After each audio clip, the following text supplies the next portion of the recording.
Welcome to the Professionals of the Inland Empire show with your host, John Tulac. Hello, everyone, and welcome to another edition of Professionals of the Inland Empire, affectionately known as PI. I'm John Tulac, international business attorney located in Claremont, California. It's been my joy and privilege to bring to you a couple of guests every week who are outstanding professionals in their field and practicing out in the Inland Empire. So today I have two people who I have known for quite a while, admire greatly, and I'm going to talk about something that's kind of a difficult area to talk about because it deals with family law and things that can go wrong, and then how to deal with that in the right way. So I am happy to represent to you that they know how to do that. And so today we have Holly Moore, who is with Moore Family Law Group. She is a family law attorney, an expert in her field, and Amy Valdivia, who does something in the field of mortgage lending that's specific to dissolution of marriage, old-fashioned word, divorce lending. So welcome, ladies, to Professional at the Inland Empire. I'm happy to have you with us today. I'm going to ask you each to introduce yourself in a little bit more detail and tell us what you do and how you do it, what makes you special. Holly, we'll start with you. Thank you, John. Thank you so much for having us on this. I love what you're doing here. So I am a divorce lawyer. I'm a certified family law specialist, which is just, a way of saying I had to take an extra test, other than the bar exam. So you have to know a little bit of extra information to be able to do that. And my firm, we specialize in helping professionals and business owners going through a divorce.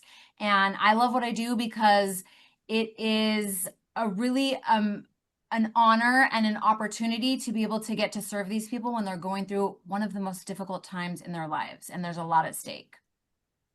Sure. So having that specialization certified is important because as lawyers, we're generally not allowed to say we specialize in a Right. particular field, even though we might be expert at it, unless it's been a specific carve out. So you have done the extra work to earn that certification. And what does that mean to the client? What additional aid or assurance does that provide? Yeah, that's a great question. Because I think a lot of attorneys, they will dabble in family law because they think it's sort of like easy. It's like, oh, I can just easily add that to my personal injury practice or my construction law or my civil litigation. And I could tell you, John, what I know is the more I've been doing this for almost 20 years, and the longer I do it and the more complicated cases I get, the more I realize there's still a lot I don't know. I mean, I was looking up, I was doing some research earlier today. So I think having the certified specialist designation for clients, for the public out there, it is just a little bit of extra reassurance that I don't do whatever just walks into the door of my office. If you come in here for a car accident, I will most definitely turn you away. I will give you to one of my very esteemed colleagues. I will not handle that case. I only handle family law, and that specialist designation is sort of a way to let the public know that that is all I do. That's the only thing I do, and I have gone to the extra length of having the state put some extra letters behind my name to help the clients know that that's all I do. And to be fair, it is impossible for any lawyer to know everything there is to know in any particular topic, simply because, especially in California, we have so much of it in terms of cases, regulations, and statutes to follow and keep up with. So that's why we have tools like LexisNexis and Westlaw. And then even there, sometimes, like I ran a case of first impression for 232 tariffs today and asked and went about it two different ways and got two different answers that now, as an expert, I need to resolve with some further research. Right. So it's not easy sometimes. But tell me No, how you gravitated toward family businesses and business people as a way of helping when they need to go through dissolution. That's a particular niche within a niche, isn't it? it is a niche within a niche. And, when I first started off, I guess I was a young mom, and I ended up representing a lot of young moms who were stay-at-home moms. And I really became so frustrated about that because I really wanted to empower them. I really wanted them to not just have to sit at home and wait for their support check to make ends meet. Like, I really wanted them to take this opportunity, a unique opportunity to sort of redesign their life. It's like a second chance to redesign it and seek their highest potential. And I became frustrated over and over and over again that they weren't doing that. So after doing that for a little bit, I realized I prefer to represent the breadwinner of the family. And being that, I went to school and I felt like I made sacrifices to be able to get certain degrees and licenses and practice law, like I really felt like I could relate to the people that have made those sacrifices to be able to provide for their family. And so I found that I enjoyed representing the breadwinner more. And then the business piece of it came when I wanted to grow my own law firm and I started running it like a business. And I ran into a lot of other family law attorneys that didn't actually know a lot about business, yet are handling clients that own businesses. And they didn't really understand how income worked. They didn't understand that business owners can take a W-2 salary and profit distributions, and they couldn't even read the tax returns. And I thought, oh my gosh, here we have lawyers dealing in businesses who don't really understand business. And when I started, really understanding business because I had to because of my own business, it really made a lot of sense to then start catering to business owners because I can speak their language. That makes a lot of sense to me. And it's not just, let's say, the run-of-the-mill family law attorney who may not have an understanding of businesses and the impact that something like this will have on it. It's sometimes the family law judges too. 100%. Yes, you have to educate them in the most respectful, polite way. But yes, John, you're so right. Yes. Yeah, I mean, I had one recently where, as the business lawyer for the company, I had to tell the company that you need to be able to go into court and tell the judge that the order demanding that 50% of the separate property shares be turned over to the ex-spouse is absolutely not correct, and we're not going to allow it. So, Yes. there are these confusions that can occur when you're outside of your area of knowledge and expertise. Yes. Very true. Judges are no exception. I don't miss litigating, by the way, where sometimes you have to look at the judge and say, you know what? No. I have my days where I'm like, oh, I don't want to do this. But yeah, for the most part, it's challenging and I like a good challenge. Indeed, there is. So, Amy, I want to turn to you because we're going to come back to the challenge aspect of that with both of you in a moment. But tell us who you are and what you do, and you have a very particular niche within a niche as well. I do. I am Amy Valdivia. Hi, everyone. And John, thank you so very much for bringing me to this, especially with Miss Holly, because we've podcast before and I interviewed her for our podcast. So she speaks my language and everything she was talking about, I thought, oh, I wanted to jump in. Oh yeah. Oh yeah. we talked about this before. I'm a certified divorce lending professional. What does that mean? It means, and you've heard this before in my 1-minute commercial introduction, the first two questions in a divorce usually are who gets the kids and who gets the house. And people walk around as soon as they say, I'm getting a divorce. What's one of the first things they do? Oh my gosh, what am I going to do? The big deer in headlights look.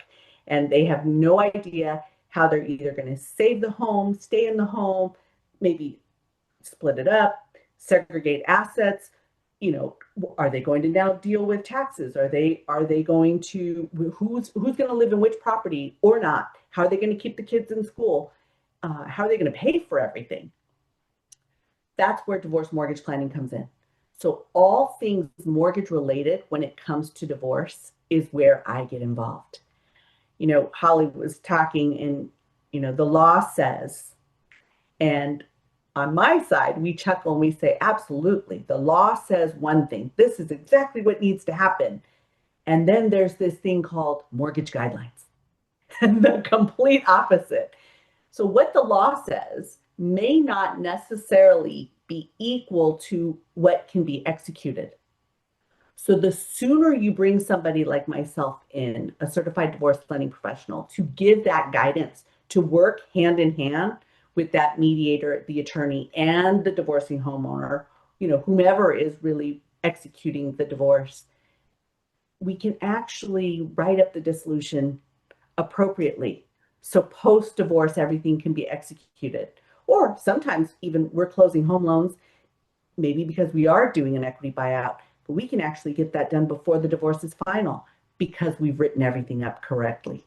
We've made sure that, maybe the stay-at-home mom or dad has the appropriate amount of income.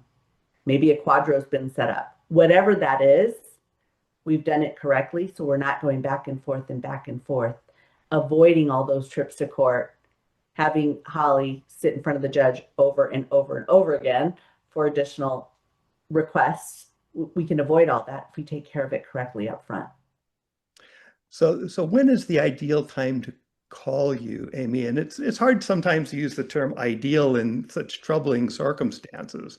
But not all divorces are troublesome. A lot of them obviously are resolved very amicably with sometimes little or no lawyer involvement. Absolutely. As soon as someone knows, one, they're getting a divorce, and two, they have homeownership in their portfolio, that is when we should be talking. It could be right before they're speaking with the mediator, or maybe right after, or going to talk to the attorney and have some ideas, because that's what I'm going to do. I'm going to come up with the ideas and the solutions so that way they can negotiate accordingly. It doesn't necessarily mean that I'm going to tell them exactly what to do. That's not my job. That the attorneys, they represent. I just come up with the ideas that are that we can actually execute according to the guidelines. So have you been an expert in terms of advising in a case what is doable and what isn't doable? Multiple times. And my favorite cases, of course, are the amicable ones, right? Because the next thing you know they're going, oh yeah, we understand. We want to help each other. And they really are thinking about the best interest of the children, or making sure that, there was one family where a stay-at-home mom, the husband wanted to make sure she was still cared for and she had an income. And he said, just tell me the numbers, which was, well, that's a beautiful thing. I had a case recently where both parties showed up on camera together to have me work up some numbers for them. That's really, really nice. And it's seems to be happening more often because the high cost of litigation and going back and forth to court and how long it can take for a divorce to occur. It seems that they're trying to, most often lately, couples really want to try to solve things amicably. Right. Well, that's certainly nice to hear. And clearly it makes more economic sense to work things out than to fight. And sometimes those fights go on for years at a time. And having spent my time in the courtroom as a business litigator for many years, we always wanted to settle cases. And once I got mediation training back in the really early days of mediation, I got my training in 1994. It was pretty hard to see why certain cases would keep going on fighting. It's like, I already know what the outcome's going to be. It's going to be within this range. Once you know how to evaluate a case, it's rare that you're going to get an outlier. And if you get an outlier in trial, Holly will be the first one to tell you that outlier is likely to get set aside on appeal. So it just makes much more sense to work things out. So, and you brought up a point earlier and with Holly about the education and the certification and the designation and my acronym behind my name. It's true. Any lender, anyone who has a lending license can close a home loan for someone who's been divorced or going through a divorce. They can. It's true. We all are governed by the same guidelines.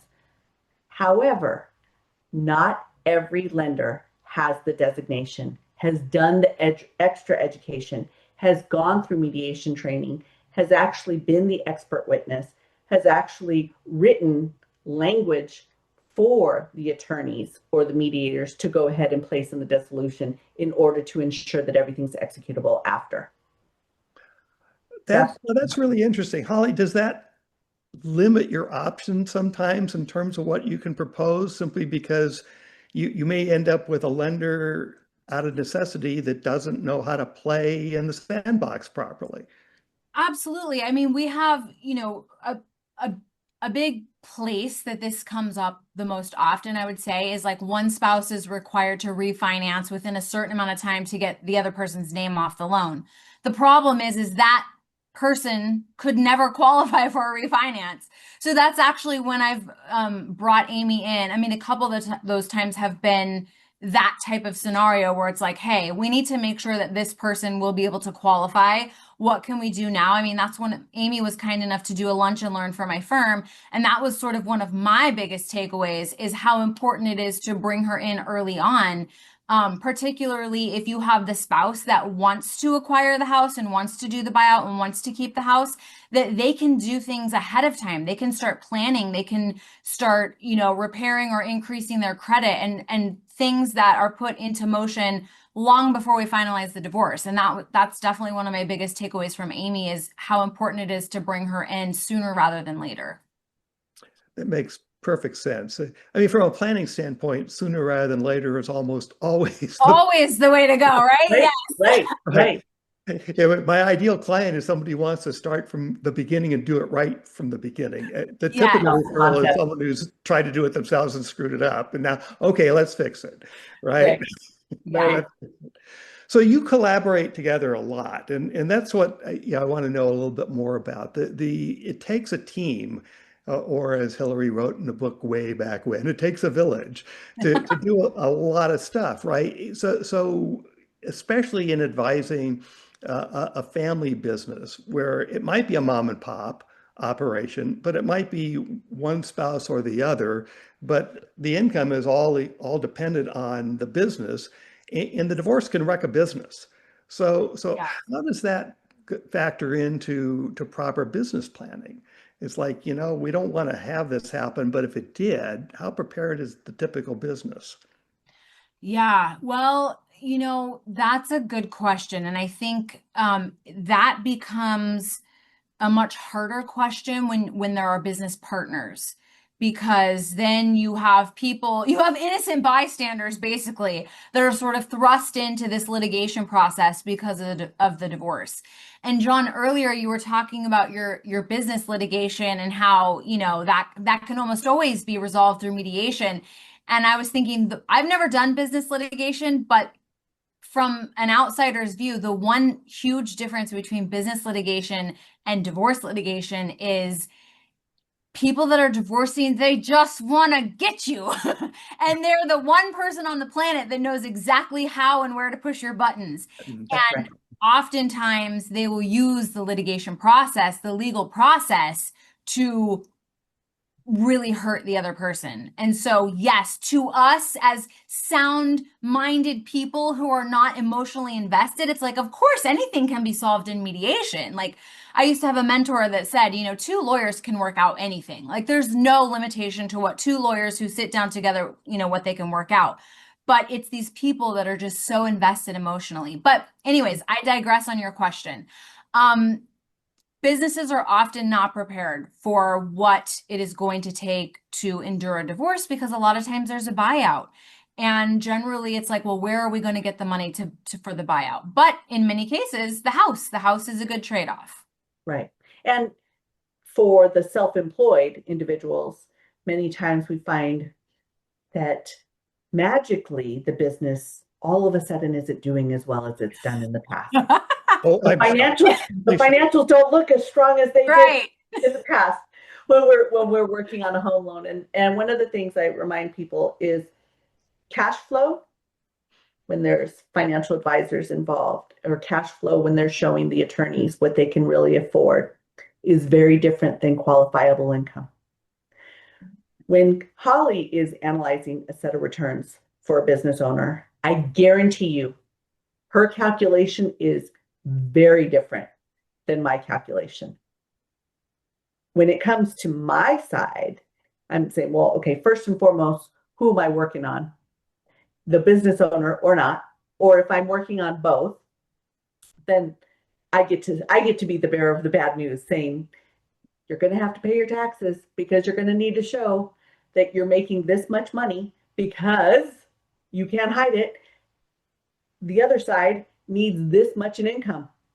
And we need to make sure that we've got that flowing through. So, again, going back to the pre-planning and preparing in order to execute appropriately, it's really about when the business owners come to me, I say, be ready. You're going to have to show the money this time around, and you're going to have to pay your taxes. And oftentimes it's, how about I get to keep my business if he or she gets the house, right? Yeah. Okay, so now what's that going to take? And that's how I get involved to help out. Okay. Well, Holly's absolutely right. The emotional stakes are so high. Mhm. It sometimes happens in business, but it's rare, and it doesn't usually come to the intensity that you see in family law court. I remember years ago running it, I had a case to argue in federal court on appeal, which back in the day I loved doing. Yeah. And I finished up with that, and then I see a lawyer from a big firm, and she's sitting outside the tax court. And I said, what are you doing here? This isn't what you do. She says, I'm a witness. And it was a divorce matter, Wow. and it was Woo! tax stuff. And she said, yeah, 2 weeks ago, I was a witness in family law court. And she was just so miserable that Yes. when her firm got dragged into this. Mm, yeah. Yeah. And showing up to court or showing up to mediation. And there's also a couple cases. One case, I was sitting in court and it had nothing to do with the divorce. It was a family divorce, I should say, because it was an estate. And one sister was trying to buy out another sister, and they were contesting the will and, all of these things. But the fangs come out regardless. It's so emotional. Yeah. The sister said the same thing, that the sister that I was representing said the same thing that some divorcing homeowners say. The kids have never seen any Christmas tree outside of this window. We all have to be here. We know Christmas here in this house. And, little Johnny has been in this school forever. And same thing, my memories of this home. Well, sometimes it's the right thing to preserve those memories and figure out a solution. However, there could be a trade-off too. What is it going to take? Do you realize that I could help you and I could tell you approximately how much you're going to need to qualify to keep this home? That doesn't mean that you're going to keep food on the table. You might have the roof, but maybe not keep food. Right. And then, that's just realization. And you could be triggering a taxable event by having these things occur. So really, is this the negotiation that you want to focus on? Yeah. That's where we get involved with the emotions. And I know from knowing both of you that you both do what you can to keep things in line. It's like this is counterproductive. You Right. Yes. don't win with these scorched earth tactics or this high level emotionality where you're not going to make good decisions, Right. so on. I mean, and when it continues, it usually ends up with some sadness, sometimes some real tragedy, and sometimes on both sides, even though somebody feels like, I won that. Yeah, that's tough. Amy, I wanted to go back to something that I was thinking about earlier in terms of Mhm. the impact on a business, where oftentimes the house will be pledged as security for a business loan Mhm. on the business. And now, you're either going to look at selling the house, which is going to impact the security, or you're going to refinance it or put it in the hands of one party or the other. And Mhm. it's going to totally mess up an SBA loan or other bank loan. How does that get resolved? Time. That's what I call Holly and say, please, I need 3 years to get this executed, or we need to figure out exactly who is he really going to keep the house, or is she really going to keep the house? How's this tied to the business, and can we get it paid off? Maybe it's a temporary situation. There are times where people will extend and give the other party a longer period of time to go ahead and buy out in order to make sure that they make that loan whole, or they'll turn around and go get some other financing to pay that off. One of the things that we've had as a hot button over the course of the last few years is an assumption, because nobody wants to let go of their 2 and 3% that they got during the pandemic. Well, at the same time, though, there are home equity lines of credit that can be used to help with those buyout situations. That doesn't change the fact that there still needs to be some qualifiable income. Recently, we had a situation where, again, it was an estate as opposed to a divorce. He had an SBA loan, and we had to do the same thing. We simply had to get the cash and tap into it. And sometimes that's the come to Jesus conversation. You're going to take an 8.5% on a HELOC, or you're going to take a 7% on a new refinance. Either way, you're going to get a higher interest rate than that 4% on the SBA. That's the only way you're going to get through this. There's the hard news, right? Right. So how hard is it to buy time, Holly, when time is needed? I know I was actually, laughing in my head at that. But everyone has leverage, right? Like everybody has something that they really care about. So, one person might care about cash, the other person might care about time. I just had that scenario the other day where we were coming up on the time where one party had to refinance and get the other party's name off. And it's like, hey, the judgment says you got to do it by 2026. What are we going to do about this? And it's really important for that person to not have to refinance. They have multiple properties, so it wasn't just one, it was going to be like 10 properties. And it was important enough to him to give her $800,000 in cash to buy himself more time. So it's like everybody has their thing that they care about. You just have to find it and then you negotiate from there. Okay, that's perfectly reasonable, right? Yes. So in remaining time, talk to me about best practices. When you're intaking a matter, how do you get across to the client that, let's follow best practices for how we get through this difficult process together? What do you do, Holly? I mean, I think so much of it is giving them realistic expectations. They sometimes they come in and they just want everything for nothing. They want the business and they want the house and everything. And I think you just really have to start by being very honest with your client. I think that's the most caring thing you can do for someone is be honest with them. Even if it's not what they want to hear. So I think you just have to be very realistic with them and make sure that they understand what the realities of the situation are. We talked about winning, losing, scorched earth tactics. I mean, unfortunately, I feel like in my field, no one really wins, and it's really not a matter of winning or losing. It's like, okay, how can we get everybody through this with the least amount of damage? There is going to be some damage. I can't cut this pie any other way. There's going to be some damage because we're taking one household and the resources and income that supported one household, and now we're having to spread that out for two households, and you guys are now living two separate lives, and so the wealth is going to be divided accordingly. So there's going to be damage, but how do we minimize that? And I think it's just with expectations, patience, a lot of patience. Prior to my firm, we're big on metrics and big on sort of measuring data points. And prior to COVID, your average contested divorce took about 24 months. Now it's exceeding 36 months. I mean, COVID basically added a year to that process. And the court really has never caught up from that backlog that occurred when the court just completely shut down and went home for 3 months. So expectations, patience, and then I think also it's so hard. This is the hardest part, but trying as best you can to remove the emotion out of it and truly looking at this like an investment. Like what is the best use of my time and money in terms of attorney's fees? Is it worth it to, pay my lawyer $700 an hour to fight over a Keurig coffee maker?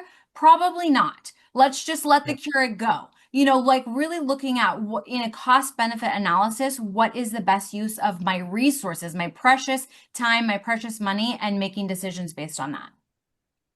Okay, makes perfect sense to me. Amy? I ditto to all of the above. But I get the luxury of, so I call it the luxury because I love what I do. For some, they may not necessarily receive my message that same way. They may not think it's a positive, but I get to move them from, are we so anchored on that Christmas tree in that window? Really? I mean, wouldn't you like to have some freedom to maybe take the kids to Disneyland? Are we so worried about staying in the home, or are we worried about having a life and letting them participate in their sports and their other activities? Let's keep the kids moving forward and feeling like they're not stuck in this sad home, listening to mom or dad cry on a regular basis. Let's create some forward momentum. And one of the things that I tell people is, let's look at those numbers. Let's look at what taxes are going to look like after, because you're not married anymore. Single taxes look very different. Insurance, there's no longer that big bundled services that, discount that you once had, because the boat and the trailer and the van and, all those other 5 vehicles are no longer part of your portfolio. Your portfolio, your profile looks very different. And I get to provide those numbers and hopefully move them away from just being so staunch in that anchor that they've just dug into, and save some money. It's not about the Keurig. It's not about the Keurig. It's not about the Christmas tree. It's about financial awareness and just having some peace of mind post-divorce. That makes, again, perfect sense to me. And sense is sometimes the first thing that you need to restore. Right. Which I understand would be very difficult. And we're pretty much at the end of our broadcast. I'm thinking about the asking why when you get an answer, like 5 or 6 times until they keep answering in enough depth to start realizing whether they're really making sense or not. And something to think about. So, if you end up with the need for the services in this area, you can't possibly find anybody better than who we have on the air today. These are true professionals here to serve you, the members of the Inland Empire economic community. That's it for now. Thank you, Amy and Holly, for being my guests on the show. You did a terrific job, and we'll see you all on the next episode. Goodbye for now. Thank you. Thank you so much.